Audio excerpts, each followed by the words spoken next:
সব হারিয়ে আজ গাজাবাসীর চোখের সামনে মহাসমুদ্র, যার ওপারে আছে ক্ষুধা মেটানোর আহার, কিন্তু পার হওয়ার তরিটাও যেন বিকল প্রায়।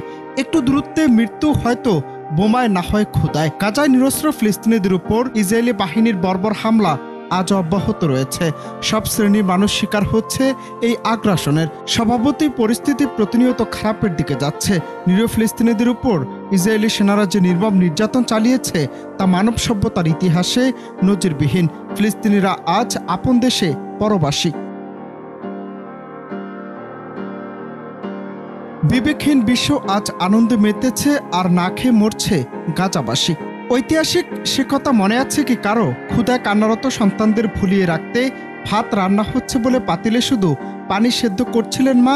যেন সেই দারিদ্র্যের ইতিহাসেরই পুনরাবৃত্তি দেখছে যুদ্ধ কবলিত অবরুদ্ধ গাজা, যেখানে 6 সপ্তাহের বেশি সময় ধরে গাজাকে পুরোপুরি বিচ্ছিন্ন করে রেখেছে ইসরায়েল।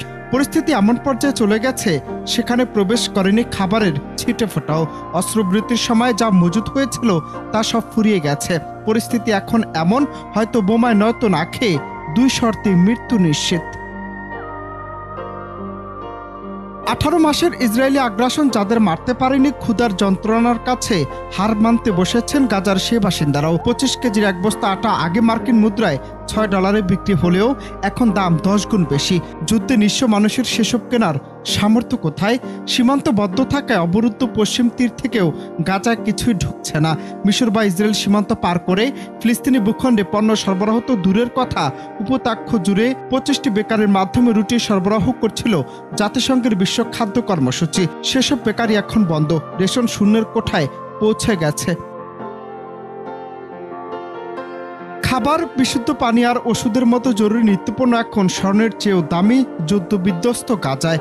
এখন খাবারকে হাতিয়ার হিসেবে ব্যবহার করছে ইসরায়েলি সেনাবাহিনী।